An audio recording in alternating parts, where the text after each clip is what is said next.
Alex, What did you learn last season playing these Capitals in the playoffs that can help you tonight, apart from knowing when Tom Wilson Yeah, is coming yeah. at you?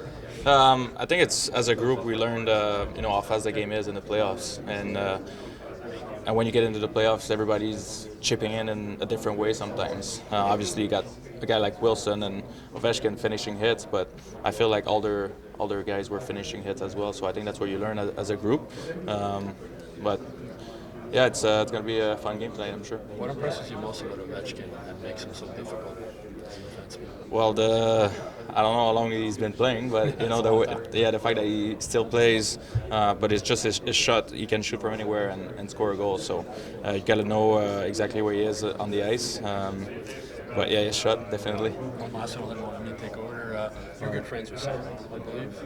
It's been a rough season for him to start. How is he handling, do you think? And have you been talking to him or helping him in any way to get through it? Yeah, you try to be there for him when things aren't going as well as he wants. I think he's been handling pretty well. I think he's doubling down in practices and trying to stay focused. I think he's on the right path too. I think it's already getting better and stuff. So I'm really confident he's going to be back at his game when all the games count. tu parlais du lancer d'Ovi Astou. J'ai posé la question à Martin ce matin. C'est quand même fou de dire que le meilleur buteur de l'histoire de la Ligue est un gars des années 2000, quand le jeu est plus rapide qu'avant. Il y a des moyens technologiques pour étudier les joueurs. Comment toi t'expliques ça? T'sais, au-delà de son tir, je veux dire, il y a quand même eu à s'adapter, j'imagine. Oui, effectivement. C'est ça que j'allais dire. Il s'est adapté au cours des années. Mais je pense qu'au début de sa carrière, il utilisait beaucoup sa vitesse. C'était un genre de power forward qui était capable de déborder.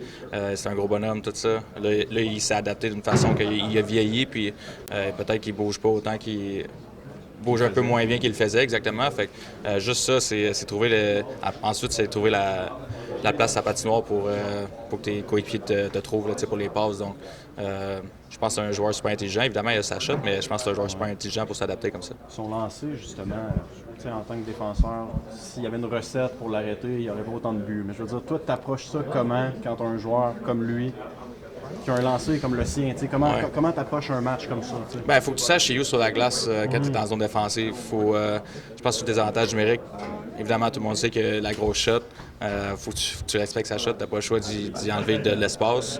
Mais sinon, c'est pas mal juste ça qu'il y a à faire. Merci.